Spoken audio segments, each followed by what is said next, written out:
Bien, hermano, buenas noches. Vamos a dar comienzo a nuestro estudio bíblico, avanzando un poquito más en esta carta de Efesios, y vamos a ubicarnos en el capítulo 1. Hoy vamos a estar tratando una de las doctrinas más importantes del cristianismo, porque tiene que ver con nuestra seguridad plena. Hablo de el sello del Espíritu. Nuestra seguridad está basada en un respeto total a lo que Dios promete. Le creemos a Dios y le creemos tal como Él lo expresa en su palabra. ¿Por qué es tan importante esta doctrina del sello del Espíritu? Muchas veces preguntamos a personas, ¿verdad?, posiblemente la pregunta más importante de sus vidas, y no se dan ni cuenta de esto. Si usted muere hoy, ¿está 100% seguro que iría al cielo? No, yo no le estoy preguntando a ustedes. Por eso me quedé callada.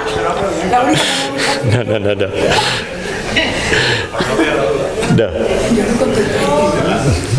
Fíjese, uno le pregunta a las personas, cuando uno va a predicarle, a presentarles la palabra, uno le hace esta pregunta y las respuestas son a veces bastante tristes, porque toda persona que no goce de una seguridad de salvación o de vida eterna, número uno, o no ha tenido un encuentro personal con Cristo, o no ha entendido realmente esta doctrina tan importante que es lo que es el sello del Espíritu y la seguridad plena que tenemos como creyentes. Sabemos que la salvación es un acto de justificación que llevó a cabo nuestro Señor Jesucristo en la cruz del Calvario, que eso fue un acto de pura gracia, el cual tenemos que creer para salvación por medio de la fe, Efesios 2, 8 y 9. Cuando hablamos del sello del Espíritu, tiene mucho que ver con la perseverancia de los santos. Fíjense que Primera de Pedro, capítulo 1, versículos 3 al 5, expresa que somos guardados por el mismo poder de Dios para una herencia, para gozar de la salvación que está preparada para nosotros. Un concepto de la doctrina de la perseverancia es que se trata de la obra del todopoderoso Dios de mantenernos a través de toda aflicción y sufrimientos para una herencia de delicias al lado de Dios para siempre. Por eso nosotros una y otra vez no nos cansamos de decir que una vez salvos, entonces nuestra eterna salvación está asegurada y garantizada, y una vez más lo vamos a confirmar por medio del estudio de Efesios, estos dos versículos 13 y 14 que leemos, ya ustedes lo tienen listos para leer. Dice: en Él también vosotros, habiendo oído la palabra de verdad, el evangelio de vuestra salvación, y habiendo creído en Él, fuisteis sellados por el Espíritu Santo de la promesa, que es las arras de nuestra herencia, hasta la redención de la posesión adquirida para alabanza de su gloria. Una de las preguntas que me hicieron algunos pastores cuando estaba siendo examinado para la ordenación fue sobre qué era lo que ocurría primero en una persona, si la regeneración, la santificación, la justificación o la glorificación. Más bien, en otras palabras, me dijeron: pon esto en orden. Y bueno, hermanos, sinceramente yo entiendo que todo ocurre en el momento de la conversión. Todo. No hay una cosa que ocurra primero que otra. Todo ocurre. Cuando hablamos de ser justificados, es en Cristo, en el momento que escuchamos su evangelio y hemos creído en Él. Somos justificados. En el momento somos regenerados por el Espíritu Santo, o sea, experimentamos un cambio de naturaleza en nuestro ser. Hay veces que quizás no lo vemos, pero ¿sabes qué? Sí lo podemos sentir, porque una señal de un cambio de naturaleza es una nueva actitud hacia el pecado. Esa es una de las maneras que podemos saber que hemos sido regenerados. En el momento también somos santificados, porque es que ahí somos separados para Dios, para vivir para Él. Y yo diría que también somos glorificados. Esperen un momento. Para Dios. Usted sabe que ya Dios en Cristo nos ve perfecto. Ya Dios en Cristo nos ve glorificado. Yo sé que la glorificación es algo que vamos a experimentar en el rapto de la iglesia. Pero ya para Dios, Él nos ve en Cristo justificados, regenerados, santificados y glorificados. Pero yo quiero, hermanos, para afianzar nuestra fe en lo que es esta seguridad de la vida eterna, que pongamos dos pasajes paralelos, uno al lado del otro, y vamos a ir leyendo de uno y leyendo del otro, y ver cómo ambos, aunque usa diferentes términos en sí, pero está diciendo lo mismo. Estamos hablando de nuestro texto, que es Efesios capítulo 1, versículos 13 y 14, y vamos a buscar también a Romanos capítulo 8, versículos 29 al 30. Romanos 8, 29 al 30. Vamos a mantenerlo así, viendo uno primero y otro después. Comenzando con Efesios capítulo 1, versículos 13 y 14, nuestro texto dice: en Él también vosotros, en Él, preguntamos, ¿quién? En Cristo, ¿verdad? En Él también vosotros. En esto podemos ubicarnos en Romanos 8, 29, donde dice: porque a los que antes conoció, también los predestinó para que fuesen hechos conformes a la imagen de su Hijo, para que Él sea el primogénito entre muchos hermanos. O sea, fuimos conocidos y predestinados por Dios, y esto habla, como hemos estado aprendiendo en el estudio de Efesios, de lo que es el designio eterno de Dios. Ahora continúa, dice Efesios, volvemos a Efesios capítulo 1, dice: habiendo oído la palabra de verdad, el evangelio de vuestra salvación. ¿Qué palabra? Y el mismo versículo responde: la palabra que es verdad, la única verdad, que es el evangelio. Si ustedes le preguntan, ¿qué es el evangelio?, pudiera responder así inmediatamente. El evangelio obviamente es la muerte, sepultura y resurrección de nuestro Señor Jesucristo. O sea, lo que Él hizo para nuestra salvación. Romanos 1:17 dice que la fe viene por el oír por la palabra de Dios. Ahí ya se está refiriendo a esa obra de convencimiento que realiza el Espíritu Santo, según Juan 16, del 7 al 11, que corresponde en Romanos, versículo 30, cuando dice: y a los que predestinó, a estos también llamó. Ese llamado de Dios, ese convencimiento del Espíritu Santo en el corazón del creyente cuando somos expuestos a la verdad del Evangelio y podemos creer en Él.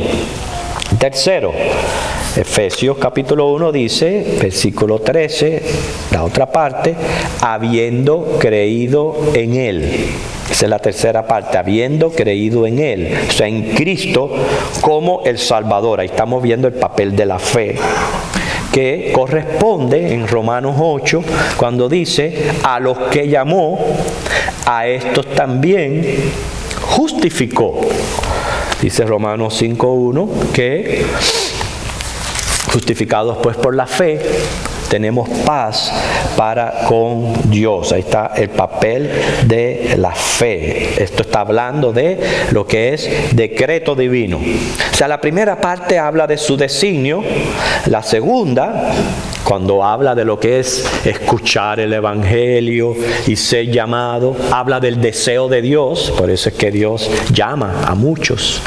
Pero ahora, cuando dice habiendo creído en Él, ya está hablando de su decreto, porque es lo que Dios ha decretado, que todo el que en Él cree es salvo y el que no cree, pues ya ha sido condenado.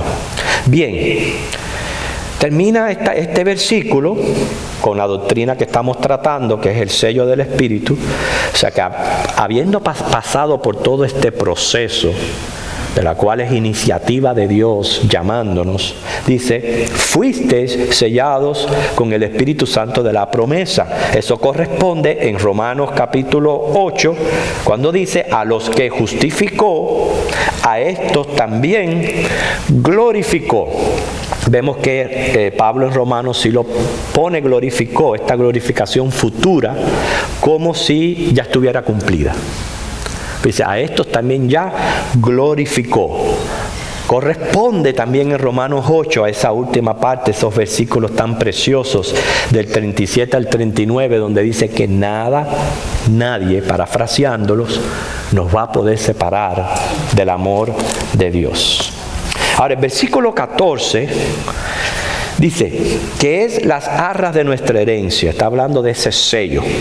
El sello del Espíritu viene a ser las arras de nuestra herencia. ¿Usted sabe lo que es arras? Arras es lo que se da como una prenda en un contrato. Lo que se da como una prenda. Ejemplo, lo llevamos en la mano muchos de los que estamos casados, ¿verdad? El anillo de matrimonio es arras. Arras de lo que fue nuestro contrato matrimonial. Cuando hicimos nuestro contrato matrimonial y nos dimos votos, allí prometimos hasta que la muerte nos separe. Algo que hay veces las personas no se dan cuenta que eso es un pacto que están haciendo ante Dios. Tristemente no lo toman muy a la ligera, pero es lo que viene a ser el anillo de boda o la alianza, las arras de ese contrato. Me gustó mucho un artículo escrito por Damaris González en la revista Libres para Amar, donde ella habla acerca del anillo. Dice que ya desde el 2800 antes de Cristo, los egipcios intercambiaban anillos en sus ritos matrimoniales.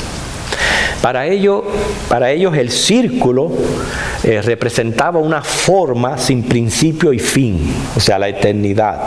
Y esto para representar lo que es el matrimonio, por eso se usa el anillo. Es sin principio y sin fin, porque es un círculo. Y dice también en su artículo que se coloca tradicionalmente en la mano izquierda, en el dedo anular, porque por la creencia que hay una vena de este dedo que va directamente al corazón. O sea, encontré bastante interesante todo esto.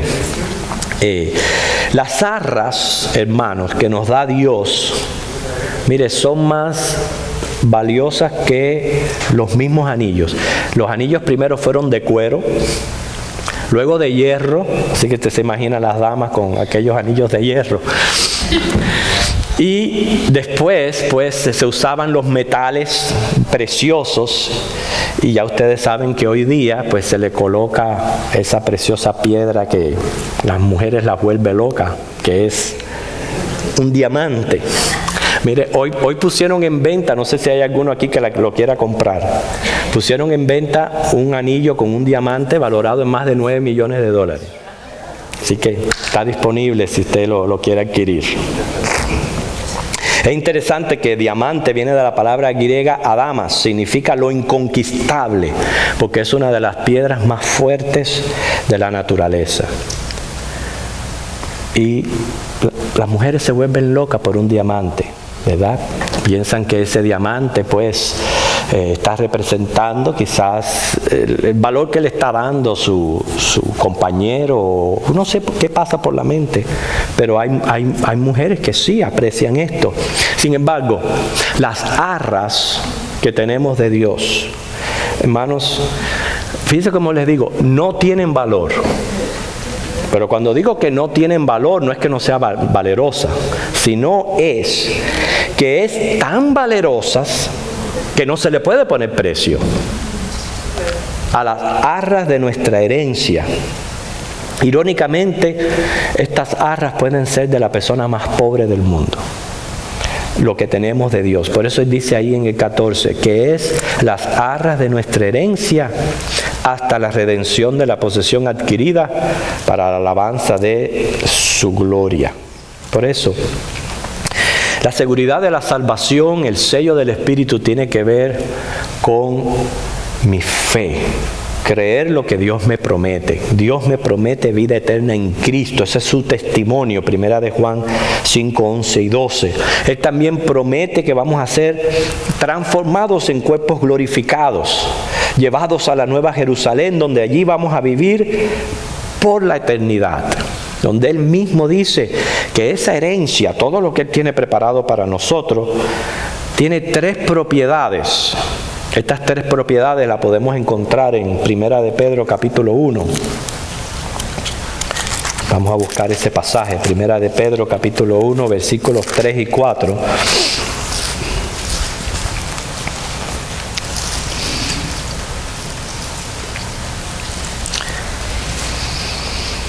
Bendito el Dios y Padre de nuestro Señor Jesucristo, que según su grande misericordia nos hizo renacer para una esperanza viva por la resurrección de Jesucristo de los muertos. Dice, para una herencia, y aquí están las 3 propiedades: incorruptible, incontaminada, inmarcesible, reservada en los cielos para vosotros. Fíjense las 3 propiedades de esta herencia que Dios tiene para nosotros. ¿Qué nos está diciendo Dios cuando dice que lo que Él tiene reservado en los cielos para nosotros es incorruptible? Es decir, sin corromperse, no se descompone, dura para siempre. Obviamente puede llevar nuestra mente a pensar lo que está escrito en 1 de Corintios 15, 42 al 54, que Dios nos va a dar a nosotros un cuerpo glorificado que ya no va a sufrir muerte, ni no va a sufrir decadencia. O sea, no es como lo que estamos experimentando hoy día. Hermanos, la vida es dura, y más cuando vamos avanzando en edad, ya empiezan los achaques del cuerpo, los problemas de salud, las diferentes enfermedades que hay en el mundo. Mira, cada vez que tenemos que presentar un joven y orar por él porque tiene cáncer, es triste. Cosas que suceden que nos están mostrando que esta vida, esto es lo que vamos a tener. Pero por la fe sabemos que esa nueva vestimenta que Dios tiene para el alma nuestra, que está reservada en los cielos, es incorruptible. Hermano, no más enfermedades, no más muerte, no más anomalías físicas. O sea, vamos a tener un cuerpo perfecto. Y esa es parte de nuestra herencia. Si usted no le da más valor a esto que a un diamante, porque al fin y al cabo usted tiene un diamante, ¿y qué es lo que puede pasar? Lucirlo, que le den un palo por la cabeza para quitárselo. Esto es todo lo que le puede dar un diamante. Pero saber que el día que yo me vaya de este mundo, el alma mía va a ser incorporada a un cuerpo con estas condiciones, es una tremenda herencia. Es una recompensa que es eterna. Pero cuando hablamos de incorruptible, la palabra también puede implicar honestidad. Es decir, no tenemos por qué dudar de las promesas de Dios, que siempre son fieles. La segunda propiedad de esta herencia es que dice incontaminada. Estamos hablando de algo que carece de transmisión de lo nocivo o perjudicial. ¿Qué me está diciendo? Si la primera me habla quizás de una salud perfecta, de algo material que al fin y al cabo Dios lo creó, porque Dios tanto creó el espíritu como el cuerpo. Todo eso viene de Él y yo no tengo por qué pensar que el día que yo me vaya de este mundo voy a ser un ser espiritual incorporo. No, Dios tiene para nosotros cuerpos. Y como son cuerpos materiales, por eso hay un lugar físico material que Él tiene preparado para nosotros, que es la Nueva Jerusalén. Y vamos a experimentar esa vida. O sea, no es algo ilusorio o de puro espiritual. No, Dios creó lo material y lo espiritual. Pero cuando hablamos de incontaminada, podemos referirnos a lo que es la parte espiritual. En el cielo no habrá pecado. No habrá ni la posibilidad de pecar. Nuestra naturaleza espiritual glorificada va a ser pura y santa.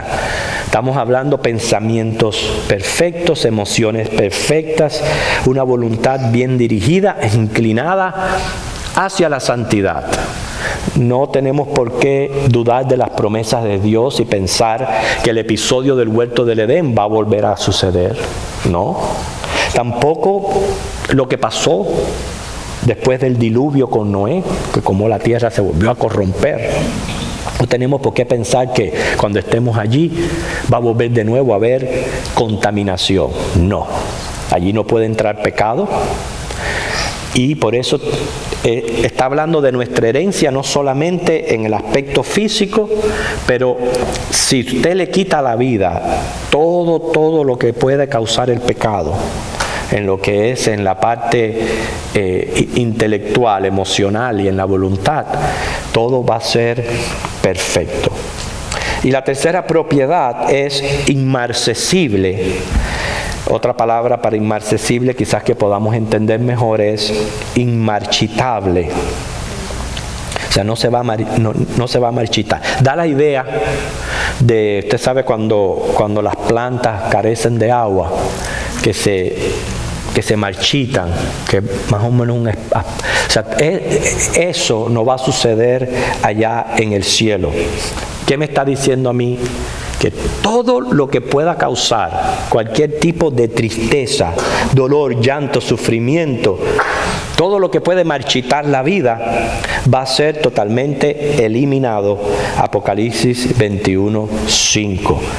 Y hermanos, para adquirir esta herencia reservada en los cielos, que según Pedro es incorruptible, incontaminada, inmarcesible, tenemos como arras, o sea, como seguridad, el sello del Espíritu Santo. Otra de las verdades que revela este versículo de Efesios 1 es el tiempo en que somos sellados. No se está refiriendo a una experiencia posterior, porque claramente Efesios 1:13 dice ahí, habiendo creído en Él. En ese momento fuimos sellados por el Espíritu Santo. Es lo que equivale a, recuerden, a los que justificó, a estos también ya glorificó. Ya están glorificados. O sea, ya son míos, ya me pertenecen, ya nadie los va a arrebatar de mi mano. Nosotros tenemos que tener un buen entendimiento de lo que es la obra del Espíritu Santo en el creyente y saber distinguir cuando se usan términos en la Biblia a lo que se está refiriendo específicamente para no confundirnos. Ejemplo, la Biblia cuando habla de la obra del Espíritu Santo, especialmente en el libro de Hechos, habla de un bautismo. Pero recuerden que siempre la palabra bautismo es un acto de identificación. Cuando nosotros nos bautizamos por agua, por inmersión, nos estamos identificando con nuestra fe en Cristo. Nuestra identificación es con Cristo. Y por eso se usa bautismo. Cuando se habla del bautismo del Espíritu Santo, es una identificación con la iglesia de Cristo, como templos del Espíritu Santo que somos, para que podamos entender lo que son estos términos. Lo que ocurrió allí en el Pentecostés, que fue una inauguración de lo que es la iglesia, por eso fue que el Señor Jesús le dijo a los discípulos: esperen, no hagan nada hasta que venga el Espíritu Santo sobre vosotros. Eso que ocurrió allí, que fue extraordinario, porque toda inauguración es gloriosa, extraordinario, ocurre en cada creyente. ¿Cuándo? En el momento que cree. En ese momento ocurre ese Pentecostés en la vida del creyente. Y esa persona en ese momento, ¿qué sucede? Es sellada, es llena, es bautizada. ¿Por qué se usan estos tres términos? Vamos a seguir viendo por qué se dice sello. Cuando se dice ha sido bautizada por el Espíritu Santo, es como decir, ha sido identificada con la iglesia de Cristo, porque ha venido a ser un templo de su Espíritu. Cuando habla de llenura, también es otro aspecto que se refiere a esa subordinación o a ese control que ahora el Espíritu Santo va a ejercer sobre esa alma, por lo que venimos a ser templo del Espíritu Santo. Todo esto da un fruto, por eso dice fruto del Espíritu Santo, es el resultado de la llenura. Pero el enfoque aquí no está tanto en el bautismo, en la llenura, sino en el sello, que es lo que está hablando Efesios o nuestro texto. El uso del sello es significativo porque era una marca de propiedad y seguridad, una marca distintiva que representaba al dueño. Y se hacían utilizando diferentes materiales, de cera, de arcilla, de metal o de piedra blanca. Hay veces eran cilíndricos y se pasaban por cera o arcilla para estampar la marca. La mayoría tenían ilustraciones, pero no escritura, y se llevaban colgados en el cuello o en el dedo. Por eso lo más significativo del sello es su uso. Ejemplo, servía para una garantía. Okay. Ya voy a mencionar los usos del sello, porque recuérdense, eso es lo que nosotros tenemos que creer en lo que Dios nos está prometiendo cuando dice: en el momento que creíste, fuiste sellados por el Espíritu Santo de la promesa. Es la jarra de vuestra herencia. Es lo que Dios les ha prometido para que estas jarras de esta herencia nos sirvan no para mantener la salvación, no, es para perseverar en nuestra fe, en nuestro ánimo, en nuestro entusiasmo para servir. O sea que inclusive aunque vinieran circunstancias adversas, como le ocurrió a muchos cristianos cuando vino persecución a ellos pudieran, teniendo la mente en estas jarras, pudieran perseverar, aunque sufriendo física y emocionalmente, por lo menos en su espíritu, pudieran estar quietos en Dios.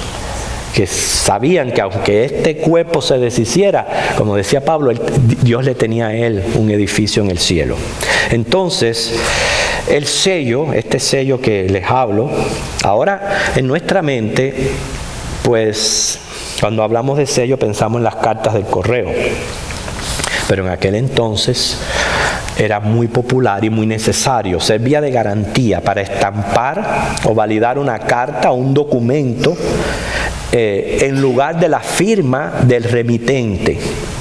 Fíjate, era para estampar una carta en lugar de la firma del remitente, para garantizar un juramento, según Génesis 38:18. Por eso, que el sello del Espíritu indica que como esta es una obra que inició y consumó Dios por gracia y no por esfuerzos humanos, está totalmente garantizada.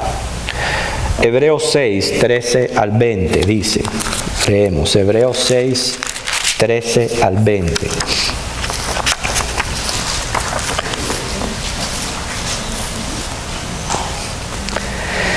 Porque cuando Dios hizo la promesa a Abraham, no pudiendo jurar por otro mayor, juró por sí mismo, diciendo: de cierto te bendeciré con abundancia y te multiplicaré grandemente. Y habiendo esperado con paciencia, alcanzó la promesa. porque los hombres ciertamente juran por uno mayor que ellos, y para ellos el fin de toda controversia es el juramento para confirmación.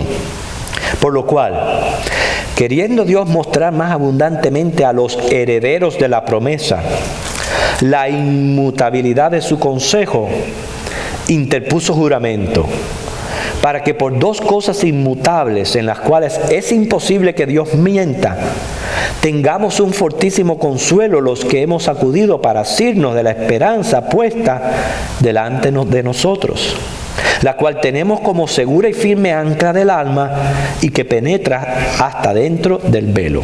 Después de leer algo así, ¿pudiéramos dudar de esta promesa de Dios? Fíjense, es el sello, una garantía, es la garantía de Dios, la reafirmación de un juramento que Él hace en sí mismo de salvarnos. No tenemos por qué dudar. Pero también el sello se usaba como identificación. Servía para lacrar cosas o impedir el acceso sin autorización a algún sitio. O sea, era una identificación. Por eso que muchos dicen, no es que no es posible que una persona pues sea salva y luego pues se vaya para el mundo y siga en salvación. No es eso lo que estamos hablando y diciendo cuando hablamos de la garantía o el sello del Espíritu. Porque recuerden, una de las cosas que ocurren en cada creyente, además de ser justificados, es el ser regenerados, o sea, que cambia nuestra naturaleza hacia el pecado, y somos santificados. Entonces, prácticamente el sello del Espíritu es lo que está ocurriendo dentro de mí, que quizás yo no lo puedo explicar, pero sí lo siento y lo experimento. O a lo mejor otros no ven lo que hay dentro de mí, pero yo sí puedo afirmar y decir que tengo luchas y guerras espirituales, y que esas luchas y guerras espirituales no las tenía antes de Cristo. Quiere decir, no soy perfecto, soy pecador, pero sí tengo luchas, y esas luchas y guerras que hay en mí cuando, como dice Pablo en Romanos 7, que lo que quiero hacer no hago, todo eso es sello del Espíritu, es la garantía de que yo he experimentado una regeneración hacia lo que es la santificación progresiva. Segunda de Timoteo capítulo 2, versículo 19. Leemos rápidamente. A cada uno de estos usos del sello estamos reafirmándolos con la misma palabra de Dios. Segunda de Timoteo capítulo 2, versículo 19 dice: pero el fundamento de Dios está firme, teniendo este sello, ¿ve? Esta identificación, pudiéramos usar en este caso, esta identificación. Conoce el Señor a los que son suyos. ¿Ve que estamos identificados con Cristo? ¿Entiende por qué en Mateo 7 Jesús le dice a muchos: apártense de mí, yo no los conozco, ustedes no se han identificado conmigo? Pero dice: y apártese de iniquidad todo aquel que invoca el nombre de Cristo. Ese llamado a la santidad, una santidad progresiva que vamos a experimentar. Y el tercer uso del sello era como promesa. Sabemos que servía como una orden irrevocable de un rey, que ni el mismo rey podía revocar. Más bien se tallaba una marca especial que al estamparse en arcilla mojada o cera caliente dejaba la firma del rey. Ese sello del rey constituía una orden real que exigía el cumplimiento inmediato y era irrevocable. Tenemos un ejemplo en Primera de Reyes 2, del 8 al 14. Así las promesas de Dios son irrevocables. Leemos Segunda de Corintios, capítulo 1, 20 al 22. Segunda de Corintios 1, 20 al 22. Porque todas las promesas de Dios son en Él sí, y en Él amén, por medio de nosotros, para la gloria de Dios. Y el que nos confirma con vosotros en Cristo, y el que nos ungió es Dios, el cual también nos ha sellado y nos ha dado las jarras del Espíritu en nuestros corazones. O sea, claramente vemos ahí que cuando habla del sello del Espíritu, es Dios diciéndonos, nuestra salvación está garantizada. ¿Por qué? Porque ustedes están identificados conmigo. Y es mi promesa. Entonces, teniendo esto en mente, hermanos, sabemos, como dice Romanos 8:16, que el Espíritu Santo da testimonio a mi espíritu que yo soy un hijo de Dios. Quiere decir, ese Espíritu Santo morando en el creyente es la marca de que pertenece a Dios, por tanto está eternamente seguro. Bien, ¿qué debe de promover en nosotros los creyentes esta seguridad que tenemos en Cristo? Bueno, en primer lugar, para mí, lo primero que yo puedo pensar es en gratitud a Dios. Mucha gratitud. Porque si es algo que yo no merezco, y no solamente he sido librado del infierno, pero también me está esperando una herencia como las que le hablé, donde no solamente en el aspecto físico, pero también espiritual, vamos a tener una vida totalmente satisfactoria, feliz, completa, perfecta. Debe de producir gratitud, debe de producir también gozo, mucho gozo en mí, seguridad, que es lo que estamos hablando, pero también temor reverente, porque recuerden, el Espíritu Santo en mí, se debe de producir en mí un temor reverente hacia mi Señor, de perseverar aún en circunstancias adversas. Hay veces, como dice el mismo Pedro cuando habla de que somos guardados, que nuestra fe va a pasar por grandes pruebas. Y yo siempre les he dicho, cada vez que nuestra boca se abre para decirle a Dios, te amo, yo te quiero servir, yo quiero entregar mi vida a ti, mi corazón, etcétera, etcétera, etcétera, Dios te lo va a probar. A ver si es verdad lo que tú estás diciendo y sintiendo. Dios te lo va a probar. Así que eso es cierto, que Dios lo va a probar. Pero lo que Dios quiere es que nosotros perseveremos. Pero ya recuerden, nuestra perseverancia no es porque en nuestros propios esfuerzos está el poder de mantener esta salvación. Es inconcebible, porque es que eso iría en contra de lo que el mismo Dios está prometiendo con su sello. La perseverancia que habla la palabra es, hermanos, no fluctuar en nuestra vida cristiana.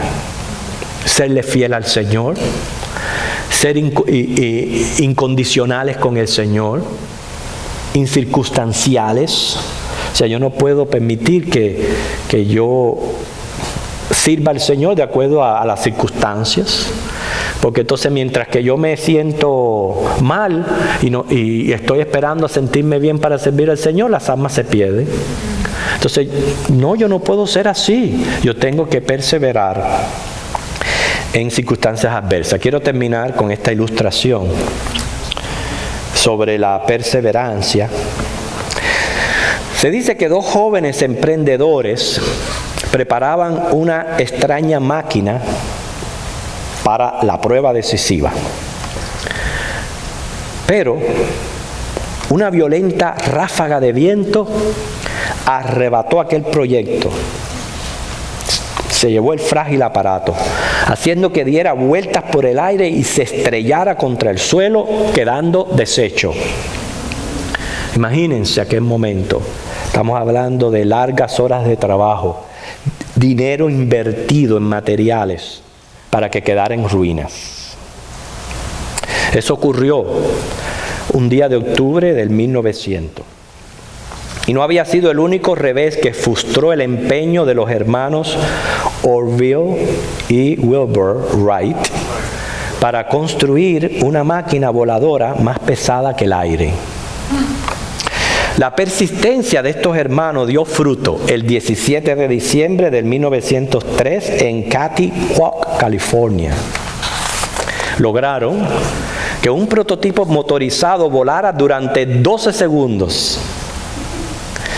Bien poco para lo que duran los vuelos hoy día, pero suficiente para cambiar para siempre el transporte del mundo.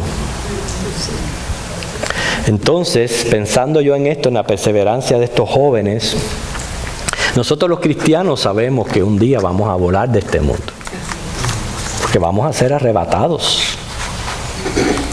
Y eso yo lo creo, hermano, en un abrir y cerrar de ojos. ¿Por qué? Porque es promesa de Dios. Yo no tengo por qué ni preguntarme ni cómo, ni por qué, ni nada de eso. Eso va a suceder. Va a suceder. No sabemos cuándo, pero va a llegar el día en que vamos a ser arrebatados para encontrarnos con el Señor en el aire. Desde ese pestañal, nada va a ser igual. Todo va a cambiar, todo. Es cuando vamos a entrar ya al disfrute de esta herencia que Pedro nos está hablando. Sí, ya es nuestra, por la fe en la palabra, pero por eso la Biblia habla de una total redención, porque aunque somos ya redimidos y somos salvos, aún estamos en este mundo, en este cuerpo, aún luchamos con pecado. Pero hermano, ese día va a llegar. Va a llegar en que vamos a experimentar ese cambio en nuestras vidas. Y yo sí puedo estar seguro de algo. Las cosas pueden cambiar a mi alrededor, el mundo, las iglesias, lo que sea, podrá cambiar a mi alrededor. Pero lo que sí no va a cambiar nunca es que yo estoy siendo preservado y persevero por el poder del Espíritu Santo que me está guardando. Esa es mi garantía, ese es de lo que se trata, el sello del Espíritu Santo. Que el Señor nos bendiga.